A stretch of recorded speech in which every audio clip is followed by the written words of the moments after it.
Allahu Akbar. Allahu Akbar. Allahu Akbar. Allahu Akbar. Alhamdulillahi Rabbil Alamin.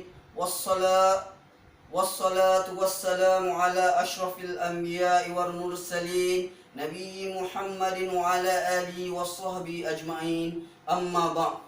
Keluarga yang dikasihi sekalian, marilah kita bertakwa kepada Allah. Mudah-mudahan puasa yang sebulan kita laksanakan memberi kesan kepada diri kita untuk menjadi hamba Allah yang lebih bertakwa. Semoga Allah menerima amalan kita dan mengampuni kekurangan kita. Hari ini adalah hari kesyukuran atas kejayaan kita melaksanakan kewajipan pada bulan Ramadan. Kejayaan kita sekeluarga beribadah dan mentaati Allah. Maka hari ini Allah memerintahkan untuk kita meraihkan kejayaan ini dengan bertakbir membesarkan Allah yang maha berkuasa atas segalanya. Allahu Akbar, Allahu Akbar, Allahu Akbar walillahil hamd. Tahun ini kita melaksanakan solat Aidilfitri di kediaman kita sendiri disebabkan ujian Allah terhadap kita semua rakyat Malaysia dan dunia keseluruhannya. Wabak COVID-19 yang mengancam nyawa manusia. Namun walau apa pun cabaran yang kita hadapi, kita tetap bersyukur kerana kita masih dapat beriman dan beribadah kepada Allah. Kita bersolat, berpuasa, berzakat dan menunaikan perintah-perintah Allah yang lain dengan kadar keadaan yang kita hadapi. Marilah kita berdoa supaya kita sentiasa diberi kekuatan dan hidayah oleh Allah untuk kita mentaatinya, sehinggalah kita kembali kepada Allah nanti. Allahu Akbar, Allahu Akbar, Allahu Akbar walillahil hamd. Keluargaku yang dikasihi sekalian, kekuasaan dan kebesaran Allah tiada yang dapat mendandinginya. Lihatlah bagaimana hanya dengan virus yang tidak nampak oleh mata kasar manusia, tapi telah mengubah pelbagai perkara dan cara kehidupan kita. Negara-negara besar juga takut dan bimbang akan wabak ini. Kehidupan mereka juga berubah dan terganggu. Ini menunjukkan Allah boleh melakukan apa sahaja yang kita sama ada perkara yang kita duga atau tidak kita duga. Seperti mana yang kita tahu, tujuan Allah menguji manusia supaya manusia itu kembali kepadanya. Mudah-mudahan keluarga kita juga sentiasa mengingati Allah dalam keadaan ini. Keluarga yang dikasihi sekalian, apa yang penting dalam semua keadaan kita sekeluarga hendaklah berusaha supaya sentiasa kita tetap berpegang dengan agama.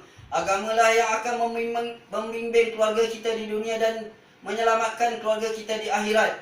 Pada hari yang bertuah ini, marilah kita berdoa agar keluarga kita bahagia di dunia ini dan juga bersama-sama mendapat kurniaan syurga di akhirat kelak.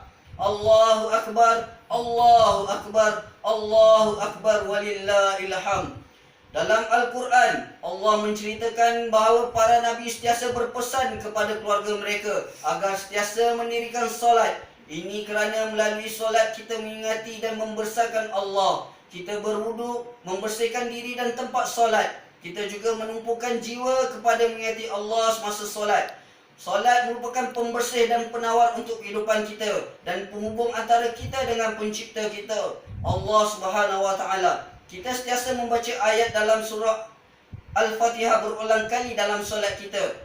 Iyyaka na'budu wa iyyaka nasta'in, yakni bermaksud hanya kepada Engkau kami mengabdikan diri dan hanya kepada Engkau kami mohon pertolongan. Justru, marilah kita sentiasa menyembah Allah dan berdoa kepadanya seperti mana Allah ajar kita dalam surah Al-Fatihah tadi. Dengan solat dan doa, Allah membimbing kehidupan kita di dunia dan mudah-mudahan kita bertemu Allah nanti dalam keadaan kita sekeluarga dikasihi Allah. Allahu Akbar, Allahu Akbar, Allahu Akbar walillahil hamd. Keluarga yang dikasihi sekalian, Allah menyuruh kita tolong-menolong, menasihati dalam perkara kebaikan, kebenaran dan kesabaran dalam menghadapi kehidupan. Keluarga merupakan jamaah kecil yang mesti berperanan dalam membantu antara satu sama lain supaya kita dapat hidup dalam suasana yang Allah redha. Maka marilah kita hidupkan kasih sayang antara kita dan sentiasa ingin kebaikan antara satu sama lain. Nabi SAW bersabda, Sesiapa yang suka diluaskan rezekinya dan diberkati kehidupannya, maka berhubunglah silaturahim. Riwayat Al-Bukhari dan Muslim. Allahu Akbar, Allahu Akbar, Allahu Akbar walillahil hamd.